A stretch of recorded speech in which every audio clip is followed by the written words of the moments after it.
Assalamualaikum warahmatullahi wabarakatuh. Assalatu wassalamu ala Rasulillah sallallahu alaihi wasallam. La haula wala quwata illa billah amma ba'du. Kepada teman-teman penderita asam lambung kertansiatif psikosomatis disorder dimanapun kalian berada. Semoga kalian diberi kesembuhan, diberi kesehatan, kesenangan, kebahagiaan, serta ketenangan. Amin amin ya rabbal alamin. Kembali lagi dengan saya tentunya di channel Berpikir Positif. Bagi teman-teman yang belum subscribe, saya harap subscribe terlebih dahulu dan tekan tombol loncengnya agar tidak ketinggalan video-video terbaru dari saya untuk mengedukasi, untuk memotivasi, serta menemani kalian semua bagi penderita asam lambung anxiety psikosomatis disorder. Dan jangan lupa klik tombol like serta komen apa yang kalian rasakan. Dan jangan lupa share video ini kepada teman-teman kalian yang sedang mengalami gangguan asam lambung anxiety psikosomatis disorder. Di sini saya bukan ahli medis, bukan ahli herbal, serta bukan ahli psikiater, teman-teman. Saya hanya saja ingin membagikan pengalaman saya selama saya menderita asam lambung anxiety psikosomatis disorder. Alhamdulillah dengan izin Allah, dalam waktu yang singkat, yang cepat, 1 bulan sudah membaik, teman-teman. Sudah pulih. Alhamdulillah. Rasa takut, rasa cemas, rasa khawatir, rasa was-was, dan gundah gulana sudah pergi, teman-teman semua. Teman-teman semua, penderita asam lambung anxiety psikosomatis disorder. Kali ini saya akan memberikan tema yang berjudul masa bodoh dan cuek bagi penderita asam lambung anxiety psikosomatis disorder. Kenapa saya memberi judul ini, teman-teman? Karena banyak sekali bagi teman-teman yang menderita asam lambung anxiety psikosomatis disorder itu merasa takut, merasa cemas, merasa was-was, merasa khawatir, dan merasa gundah gulana, teman-teman. Nah, maka dari situ saya memberikan judul ini agar kalian merasa bodoh amat dan cuek dan mau mengabaikan dan mau mengalihkan ke sesuatu yang positif saja. Percuma kalian buang-buang energi kalian hanya untuk meratapi, hanya untuk menuruti rasa takut, rasa was-was, rasa khawatir, dan rasa gundah gulana, teman-teman. Memang bagi penderita asam lambung anxiety psikosomatis disorder, pengalaman saya seperti itu, teman-teman. Dulu memang takut. Banyak sekali ketakutan-ketakutan, teman-teman. Seperti halnya ketika ada ambulan lewat, takut. Suara ambulan takut. Dengar orang sakit takut. Dengar orang yang meninggal takut sekali. Dengar burung takut. Mau pergi takut. Sendirian takut. Keluar rumah takut. Di keramaian pun takut. Apalagi kalau laki-laki mau Jumatan pun takut, teman-teman. Itu. Maka dari situ, mulai sekarang bagi teman-teman penderita asam lambung anxiety psikosomatis itu harus berlatih bodoh amat. Harus cuek. Harus bisa mengalihkan sensasi-sensasi yang sekiranya memicu rasa takut dan was-was. Lah bagaimana agar bisa mengalihkan pikiran kita yang awalnya negatif berubah menjadi positif, yaitu dengan cara melakukan aktivitas-aktivitas yang disenangi, aktivitas-aktivitas yang bermanfaat. Itu akan menjadikan kita lupa akan sensasi yang kita alami, teman-teman. Itu pengalaman saya, teman-teman. Nah begitu, saya sembuh, teman-teman. Saya sembuh dalam waktu yang cepat, hanya 1 bulan, yaitu hanya menjaga 3P dan melakukan metode-metode.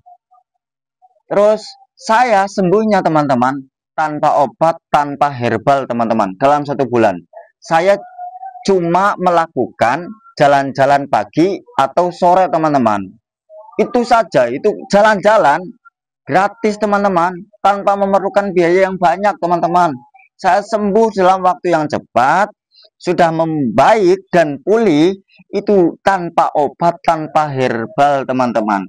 Memang awalnya dulu setelah periksa saya dapat obat dari dokter, teman-teman.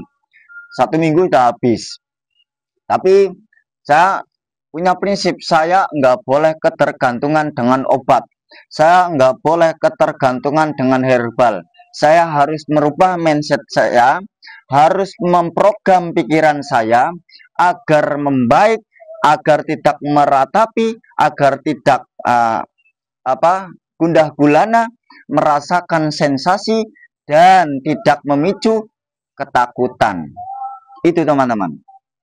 Lah, maka dari situ sangatlah penting kalian harus melatih mental kita, harus melatih rasa bodoh amat kita, harus bisa mengalihkan pikiran yang negatif berubah menjadi pikiran yang positif, teman-teman.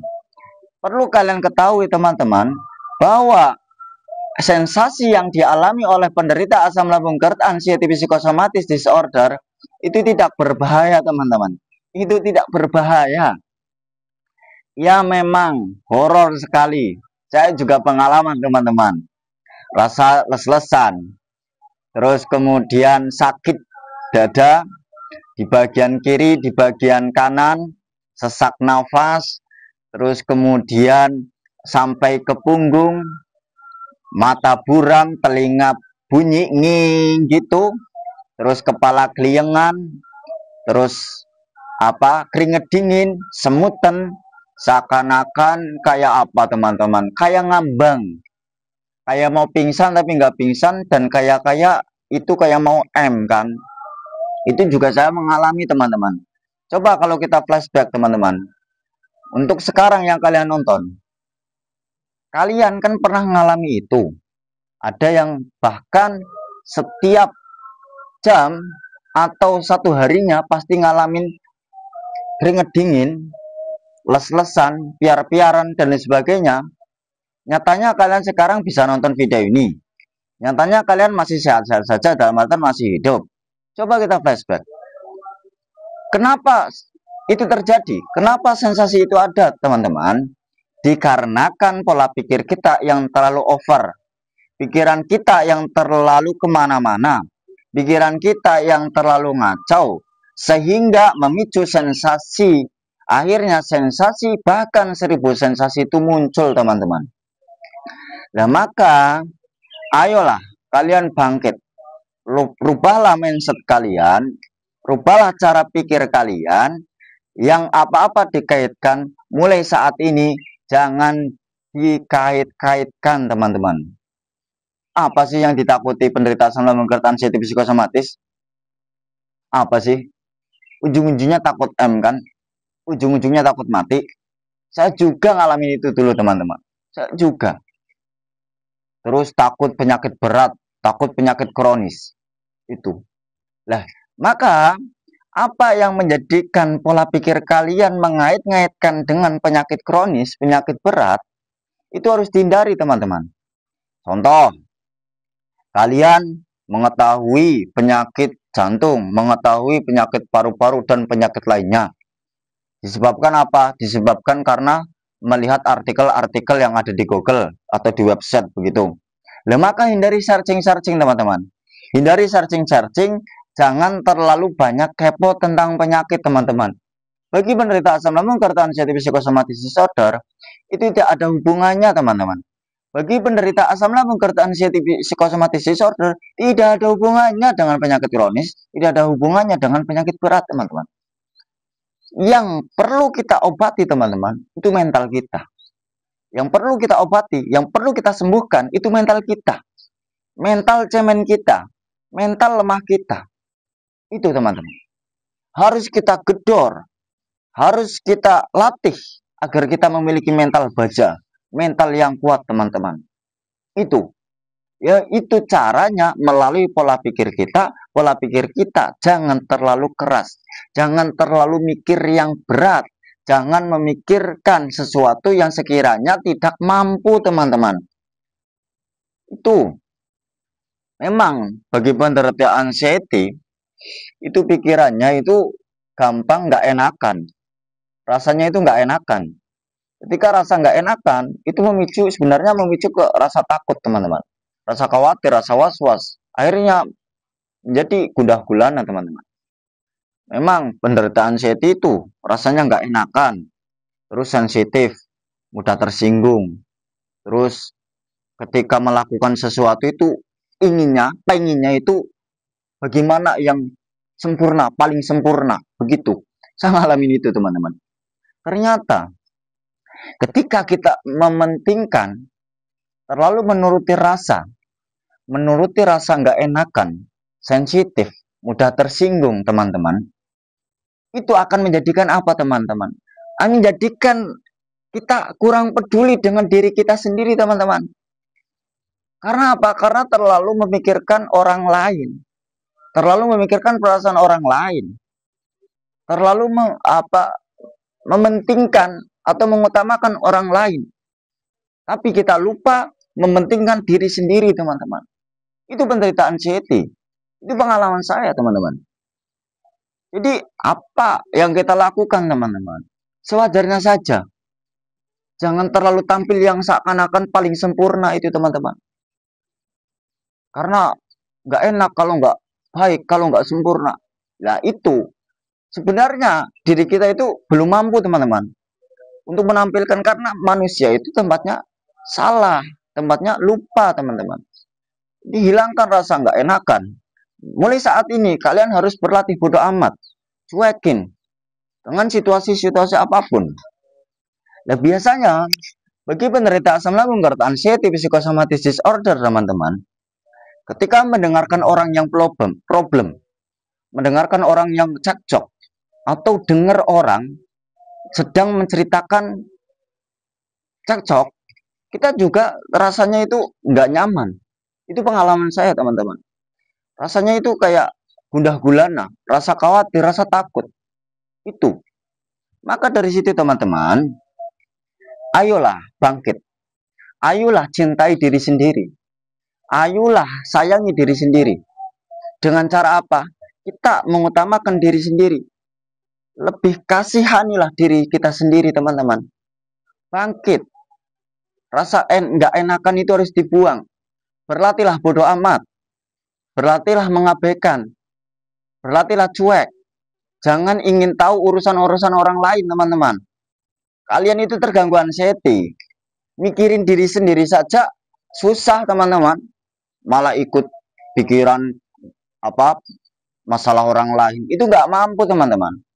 Nggak mampu. Kalau sudah sembuh, seperti orang normal, itu mampu, bisa.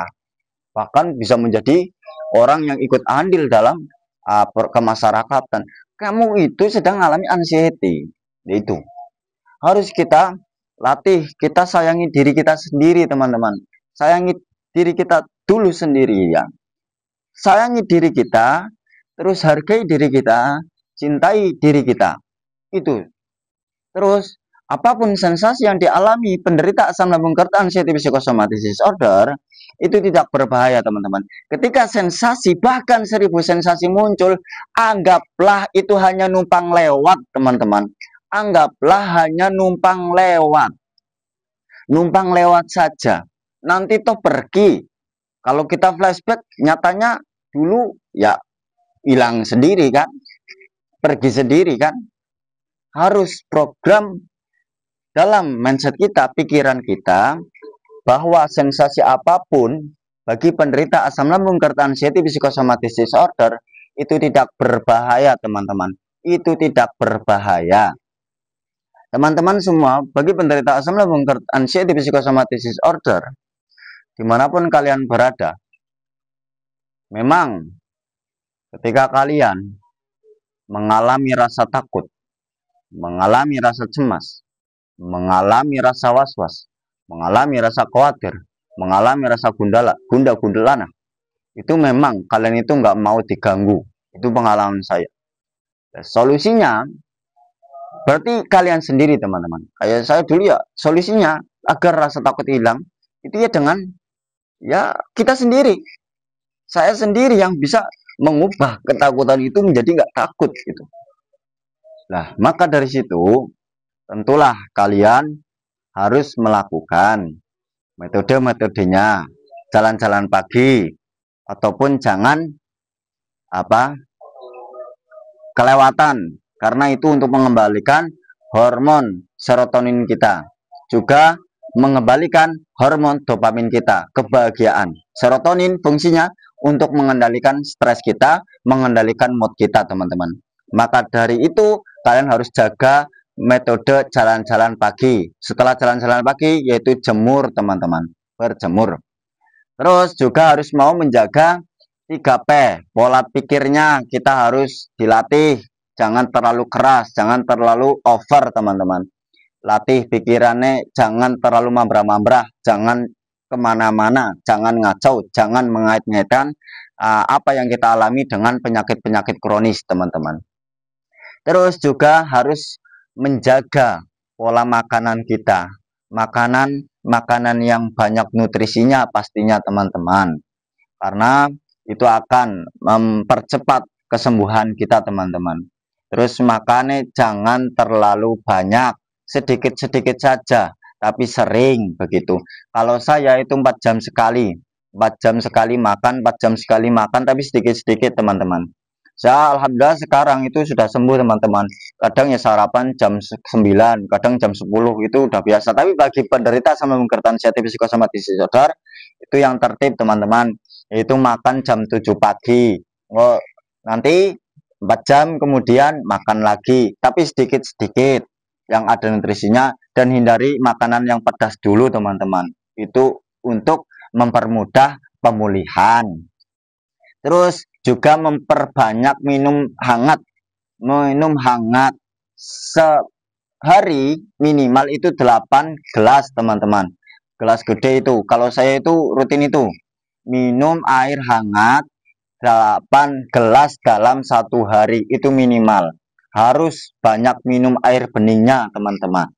Juga yang ketiga yaitu harus menjaga pola hidupnya. Yang dulunya memang begadang itu suka ngopi, itu kan baik-baik saja, nggak apa-apa. Tapi dikala kalian sekarang sedang mengalami gangguan asam lambung sensitif psikosomatis disorder, alangkah baiknya hindari dulu begadang, hindari dulu ngopinya. Kalau saya sih sudah bebas, sudah ngopi kembali, teman-teman. Kalian yang belum pulih atau belum membaik, ya jangan ngopi dulu bagi laki-laki ataupun perempuan, atau suami ataupun istri. Itu kalau saya juga sudah ngopi lagi, sudah merokok lagi. Saya sebenarnya ketika mengalami asam lambung sensitif ya juga merokok, teman-teman. Cuma pernah berhenti itu 4 hari doang. Nah, untuk kalian pola hidupnya juga dijaga, jangan begadang, minimal tidur di malam hari itu 8 jam, teman-teman. Harus rutin. Kalau sekiranya sudah membaik, sekiranya sudah agak pulih, teman-teman, silahkan kalian mau tidur jam 10 kayak, mau tidur jam 11 kayak, mau tidur jam 12 kayak, itu silahkan. Kalau saya, teman-teman, ya nggak mesti itu. Karena alhamdulillah sudah membaik, sudah pulih, teman-teman. Sudah pulih. Dan ya ini saya jalan-jalan, kalau saya bikin konten itu pergi sendirian, teman-teman. Udah nggak memiliki rasa takut, sudah nggak memiliki rasa takut, sudah nggak memiliki rasa khawatir, merasa was-was, rasa gundah gulana, teman-teman. Saya kalau bikin konten pergi ke kebun ataupun sawah atau jalan-jalan pagi ataupun sore itu sendirian, teman-teman. Ya alhamdulillah baik-baik saja. Alhamdulillah nyatanya nggak pingsan, teman-teman. Itu saya ngerokok dulu, teman-teman ya. Itu, teman-teman. Kalian yakini bahwa gangguan asam lambung sensitif psikosomatis disorder itu bisa sembuh, teman-teman. Apapun sensasinya itu tidak berbahaya. Apapun sensasinya itu tidak berbahaya.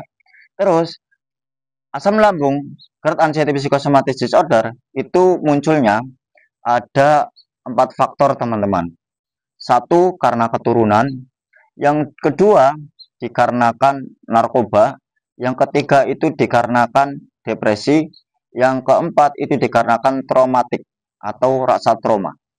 Nah, yang sering terjadi itu 3 dan 4, teman-teman. Ada yang terganggu asam lambung sensitif psikosomatis disorder itu dikarenakan depresi, teman-teman. Tekanan apapun tekanan itu. sehingga memicu pikirannya menjadi over, menjadi berlebihan, menjadi berpikir keras. Itu ada yang seperti itu, sehingga menjadikan atau mengalami gangguan asam lambung, GERD, anxiety, psikosomatis disorder karena depresi. Baik ekonomi lah, baik sosial lah, baik tertekan dalam pekerjaan lah, itu, atau tertekan dalam keluarga lah, itu ada yang seperti itu sehingga memicu asam lambung, GERD, anxiety, psikosomatis disorder. Ada yang keempat, sehingga mengalami gangguan asam lambung, GERD, anxiety, psikosomatis disorder, itu karena ada rasa traumatik, seperti halnya contoh dibully, kemudian dari kecilnya itu dididik keras, ketika ngapa-ngapain ditendang, dipukul oleh orang tua atau pihak keluarga begitu, sehingga memicu traumatik yang memicu asam lambung, GERD, anxiety, psikosomatis disorder.